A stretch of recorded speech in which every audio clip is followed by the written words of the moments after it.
दोस्तों, मेरा नाम राशिद ज़हीर है और आप देख रहे हैं ऑनलाइन न्यूज़ इंडिया।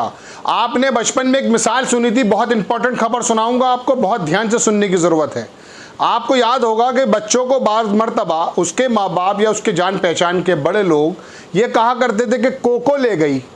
कोई चीज़ अगर उनको हाथ से लेनी होती थी, सपोज करो घर के अंदर कोई इंपॉर्टेंट टूल है और वो बच्चे के हाथ में है और बड़े को लेना है, तो वो क्या कहा करते थे, याद है आपको, कि आपकी चीज़ को ले गई ऊपर।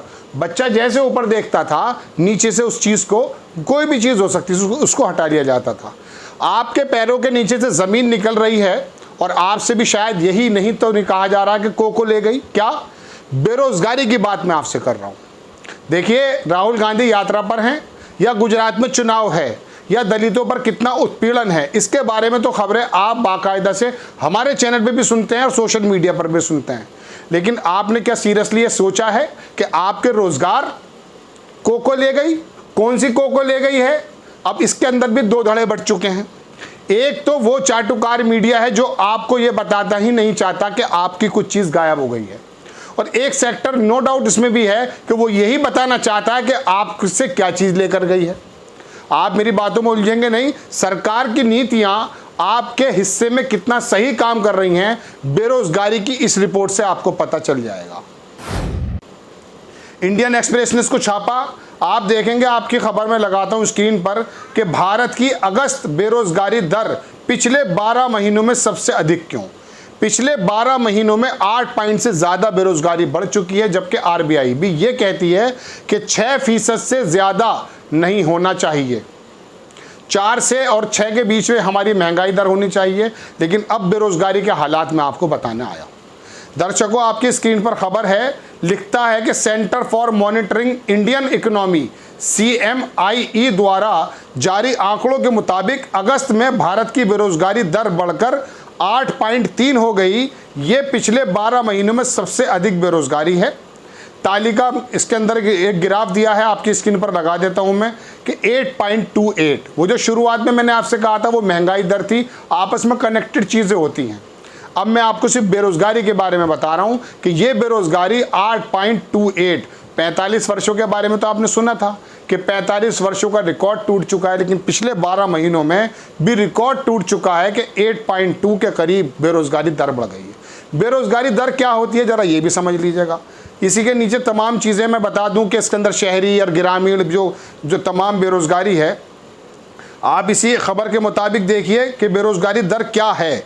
बेरोजगारी दर अनिवार्य रूप से कामकाजी उम्र के लोगों 15 वर्ष से अधिक का प्रतिशत है जो काम की मांग कर रहे हैं लेकिन नौकरी पाने में सक्षम नहीं हैं। परिभाषा के दोनों पहलू महत्वपूर्ण हैं। एक, बेरोजगार व्यक्ति के रूप में गिने जाने की मांग करना पड़ता है, यानी श्रम बल का हिस्सा बनना, और फिर नौकरी में पाने में असफल होना, यानी कि पहले तो ये तय हो कि आप काम करने के लिए योग्य हैं। ई श्रम पोर्टल है, उसके बारे में मैं आपको बताऊंगा अभी, और उसके बाद आपको काम नहीं मिल पा रहा है। दर्शकों, बात यह है कि बेरोजगारी दर आपकी बढ़ती जा रही है और आपसे कहा जा रहा है कि इन चीज़ों के अंदर आप जो है अपने आप को इन्वॉल्व कर लें। गुजरात चुनाव से बचें, राहुल जी की यात्रा अगर मुद्दों पर है तो वहाँ रहें, वरना आप ये सोचें कि आपके बेरोजगारी के मौके बढ़ते जा रहे हैं, आपके कारोबार संकुचित होता जा रहा है। मैं छोटा सा डाटा आपके सामने रखूँगा, मैंने लिखा है, चूँकि डाटे की बात है तो मुझे लिखना पड़ा। मैं आपको सिर्फ ये बताना चाहता हूँ कि ये बेरोजगारी के हालात क्या हैं और हमारा संगठित क्षेत्र और हमारा ऑर्गेनाइज क्षेत्र जो है उसके अंदर क्या क्या चीज़ें बढ़ रही हैं। दर्शकों, सबसे पहले मैं आपको ये बताना चाहता हूँ कि ये कहा जाता है कि साहब भारत जो है वो इंग्लैंड की अर्थव्यवस्था को पार कर चुका है।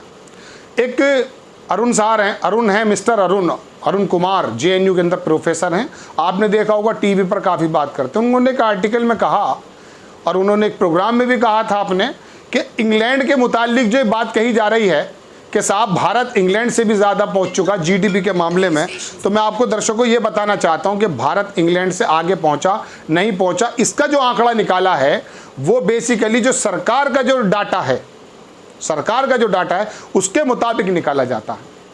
IMF वगैरह भी सरकारी डाटे के मुताबिक ही बताता है, और सरकारी IMF डाटा, सरकारी डाटा के अंदर जो हमारा 94% ऑर्गेनाइज क्षेत्र जो है, जिसे हम कहते हैं असंगठित क्षेत्र, जिसके अंदर रेहड़ी वाला होता है, ये है, और बाकी संगठित क्षेत्र के अंदर कितने लोग आते हैं? 6 से 10% के करीब। उन लोगों के आधार पर ये कह देना कि हमारी जीडीपी इतनी बढ़ रही है, ये कहाँ तक जायज़ है? जबकि मैं आपको एक बात और बता दूं कि जो असंगठित क्षेत्र है, जो हमारा वो कारोबार है जिसे हम इस सूक्ष्म, स्मॉल, मीडियम भी कह सकते हैं, रेहड़ी वाला, छोटी सी दुकान वाला, खोपचे वाला, ये कहीं भी काउंट नहीं है।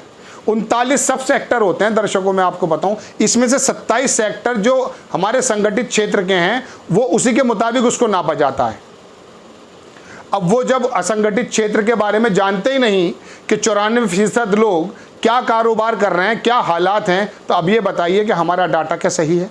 उन्होंने तो उस डाटे पर ही नज़र उठाई है। बहरहाल मैं अपनी बात छोटी करता हूँ, आपको मैं दर्शकों को एक चीज़ दिखाता हूँ कि एमएसएमई देश के अंदर दर्शकों को कारोबार की हालात में आपको बताना चाहता हूँ। ये तो नौकरी है जो संगठित क्षेत्र से आती है, और मैं आपसे रोना रो रहा हूँ असंगठित क्षेत्र का, जहां पर 94% हमारा कारोबार है, वो छोटे छोटे खोमचे वाले हों कारोबार, यही लोग जान हैं। टोटल देश के अंदर दर्शकों एक आंकड़े के मुताबिक जो रिपोर्ट है वो लगभग बड़े यूनिट 6000 हैं। 6 लाख यूनिट जो हैं उनको कहा जा सकता है कि मीडियम और स्मॉल हैं, और 6 करोड़ तो इस तरह के हैं दर्शकों जिन्हें माइक्रो यूनिट्स कहा जाता है, जिसकी कोई गिनती नहीं है। और इन्हीं 6 करोड़ यूनिट्स के अंदर 97% के करीब कारोबार, रोजगार जनरेट होता है। ये कहीं काउंटेबल नहीं है। अब ये बताइए कि उनकी स्थिति जानने के लिए क्या मामले हैं? ये जो मैंने आपसे 12% कहा कि बेरोजगार बढ़ गए हैं, 12 महीने में 8% बेरोजगारी हो गई, ये भी संगठित क्षेत्र का मामला बता रहा हूं मैं आपको, जिनकी संख्या सिर्फ 6 से 10% है, उसी के अंदर ही बेरोजगारी है। तो आप अंदाजा कीजिए कि 94% जो असंगठित क्षेत्र के लोग हैं उनके हालात क्या हैं। एक आंकड़े के मुताबिक मैं आपको बताता हूं दर्शकों कि आपसे मैंने कहा 6000 बड़े यूनिट हैं, 6 करोड़ ये माइक्रो हैं।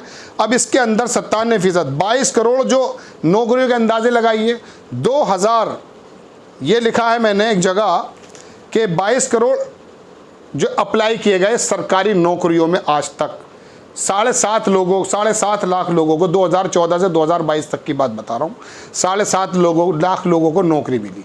22 करोड़ लोग तो अप्लाई करने वाले हैं और सिर्फ 7.5 लाख लोगों को नौकरी मिली। अब मैं रेलवे की एक ही मिसाल सुनाऊंगा, बहुत लंबा मैं वीडियो नहीं बनाना चाहता। रेलवे में 2019 का आंकड़ा मैं आपको दे रहा हूँ, 1 करोड़ 30 लाख लोगों ने अप्लाई किया। जॉब कितने लोगों को मिली? 35,000। ये जॉब की सीरीज रवीश कुमार चला चुके हैं, उनको कितने लोगों ने देखा इस बात को छोड़ दीजिए, क्योंकि हमारी प्राथमिकताएं बदल गई हैं। अभी कोई छोटा मोटा वीडियो वायरल हो जाएगा, पूरे हिंदुस्तान उसको देख लेगा, लेकिन जो आपके पैरों से नीचे से निकलती हुई ज़मीन है, इसके बारे में माफ़ी चाहूँगा दर्शकों, ना आप ज़्यादा इंटरेस्टेड रहते हैं और ना ही हमारे रिपोर्टर्स होते हैं। एक चीज़ करके अपनी बात ख़त्म करूँगा कि 1919 में 2019 की बात करूँगा, यानी कि 2019 अब 10 साल, ये लगभग 30 वर्षों की बात, 30-32 साल की बात मैं आपको बता रहा हूँ। 250 मिलियन 250 मिलियन लोग थे दर्शकों जो हमारे यहाँ काम करने के लिए तैयार थे। ये संगठित क्षेत्र की बात कर रहा हूं मैं, उसी आंकड़े पर 94% का तो कोई डाटा ही नहीं है जिसके बारे में मैं अभी आपसे बता रहा था। एक लाइन अभी बाद में भी कहूंगा। 250 मिलियन लोग कारोबार करने के लिए तैयार थे, संगठित क्षेत्र में पढ़े लिखे लोगों की बात कर रहा हूं मैं।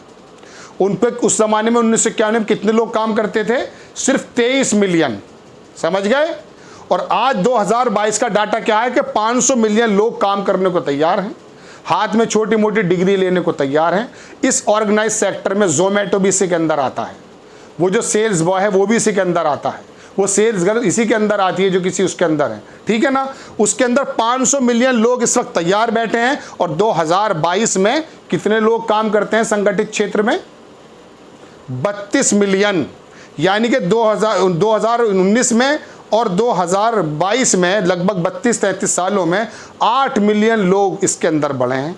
ये 30-32 सालों के अंदर तो संगठित क्षेत्र, पढ़े लिखे लोगों का क्षेत्र की बात कर रहा हूँ कि सिर्फ इतने लोग बढ़े हैं, जबकि 500 मिलियन लोग इस वक्त काम करने के लिए तैयार हैं जिनको काम नहीं मिल रहा है। और आपको मैं पहले भी बता चुका था एक बार कि लगभग कितने लोग, 45 करोड़ लोग शहरों से निकल करके जॉब ना मिलने की सर छोड़ चुके, उम्मीद छोड़ चुके, गांव जा चुके। एक खबर इंडियन एक्सप्रेस के मुताबिक आई थी, तो मैंने बताया कि पूरे 12 महीने में बेरोजगारी की दर चरम सीमा पर है, 8 से ज़्यादा पहुंच चुकी है। ये तो मैंने सिर्फ उसी लोगों के बारे में बताया। अब 94% की एक लाइन करके मैं अपनी बात खत्म करता हूँ। वीडियो थोड़ा लंबा हो गया दर्शकों, लेकिन ये बताना ज़रूरी इसलिए है कि वो जो 6 करोड़ यूनिट हैं उसके जो अंदर धीरे धीरे दम तोड़ रहे हैं लोग।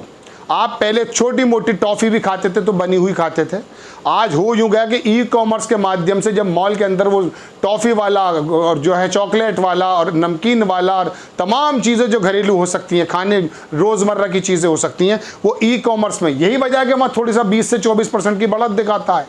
लेकिन संगठित क्षेत्र 6 से 10% है। अगर उसकी बढ़त मैं आपको दिखा भी दूँ तो कितनी है, लेकिन 94% जो सूक्ष्म, और इसके बारे में सरकार आपको नहीं बताती है। जब नोटबंदी के कोविड के दौरान तमाम दुनिया ने बड़े बड़े पैकेजेस दिए, हमें 3.5 लाख करोड़ रुपया मिला 20 लाख करोड़ के अंदर से, जो लोगों के राहत के लिए। अमेरिका अगर 25 ट्रिलियन की उसकी मिसाल के तौर पे 24-25 ट्रिलियन की उसकी इकोनॉमी है, तो 5 ट्रिलियन वन टाइम में उन्होंने दिया। जो बाइडेन है 2 ट्रिलियन दिया। हमारा कितना, 1.5% सिर्फ लोगों की भलाई के लिए दिया गया। दर्शकों, बात यह है, कहीं से भाई बात पहुंच रही बेरोजगारी की। आप इस चीज़ में मत आइएगा कि हमें सरकारें और सरकार के चाटुकार किन बातों पे लगे हुए हैं। इस बात को देखिए कि जब संगठित क्षेत्र, ऑर्गेनाइज सेक्टर ही इसके अंदर 8% के करीब जो है बेरोजगारी बढ़ गई है, तो 94% के बारे में तो मुझे आधे घंटे का आपके सामने एपिसोड करना पड़ेगा, और इस तरह के बहुत सारे पेपर मुझे लिखने पड़ेंगे जो कि डाटा में गलती नहीं कर सकता हूँ। बैठी हुई है सरकार इस चक्कर में कि डाटा में किसी चीज़ में गलती करें और हमें अपनी बात मिल जाए, चूँकि इनको सवाल समझ में नहीं आता। इनका प्रोपेगेंडा यह है कि जो चाटुकार मीडिया कर रही है इस समय, क्या कर रही है, अरे साहब राहुल गांधी इस तरह से चले हैं, पूरी दुनिया, पूरे हिंदू उसमें चल रहा है सोशल मीडिया में। उधर राहुल गांधी के मुंह से निकल गया कि 22 रुपये लीटर आटा, इस बात से मतलब क्या है, 22 रुपये केजी कह दे या लीटर कह दे। इमरान खान के मुंह से भी निकल गया है अभी आटा 40 रुपये 50 रुपये निकला है उसके मुंह से। अरे भाई मेरे, बात ये नहीं है कि राहुल गांधी के मुंह से लीटर निकला या केजी निकला है, बात यह है कि गौरव भाटिया के मुंह से निकल गया गोडसे मुर्दाबाद। इससे देश का फायदा क्या पहुंचता है? देश का फायदा दर्शकों इस बात से नहीं पहुंचता। देश का फायदा तो इस बात से पहुंचता है कि राहुल गांधी ने हल्ला बोल रैली की क्यों की थी। मनमोहन सिंह ने 27 करोड़ लोगों को गरीबी रेखा से निकाल करके ऊपर क्यों लेकर आ गया था? अब 23 करोड़ लोग फिर वापस चले गए। अजीम प्रेमजी यूनिवर्सिटी का डाटा आप उठा कर देखिए। अब मैंने कांग्रेस की अगर बात आपसे की है तो ये मत समझिए कि मैं कांग्रेस के पक्ष की बात कर रहा हूं, मैं सिर्फ आपके और अपने पक्ष की बात कर रहा हूं, क्योंकि कांग्रेस भी इसमें बराबर की जिम्मेदार है। एक जमाने तक सत्ता हाथ में लेने के बावजूद भी लोगों का जीवन यापन क्यों नहीं सुधर पाया? चीन 1991 में हमसे नीचे था, आज क्यों हो गया दुनिया के दूसरे नंबर की इकोनॉमी? इसमें सब लोग भागीदार हैं, लेकिन अब जो माहौल चल रहा है वो बाजारीकरण का है। आपके सूक्ष्म कारोबार को खत्म करके संगठित क्षेत्र के लोगों को या बिजनेसमैन को दिया जा रहा। अडानी दूसरे नंबर पर आ जा चुका है। अलग से खबर बनाकर दिखाऊं आपको इस बारे में। बड़ी खबर कि 12 महीनों में सबसे ज्यादा बेरोजगारी दर बढ़ी। दर्शकों, इंडियन एक्सप्रेस की रिपोर्ट है, अब टीवी खोलकर देख लेना क्या हंगामा कट रहा होगा। मुनासिब और बुनियादी बात तो यही है जो मैंने आपको बताई, और प्रोग्रेसिव और हमारे बच्चों के आने वाले बेहतर मुस्तकबिल की भी खबर यही है, और इसमें चेतना जरूरी है। आपको खबर कैसी लगी अपने राय कमेंट्स बॉक्स में जरूर दीजिए। चैनल को सब्सक्राइब कीजिए, शेयर कीजिए। नेक्स्ट टाइम मैं किसी खबर के साथ आता हूं। जय हिंद। इस खबर को अभी लाइक करें, शेयर करें, अभी चैनल को सब्सक्राइब करें और घंटी जरूर दबाएं।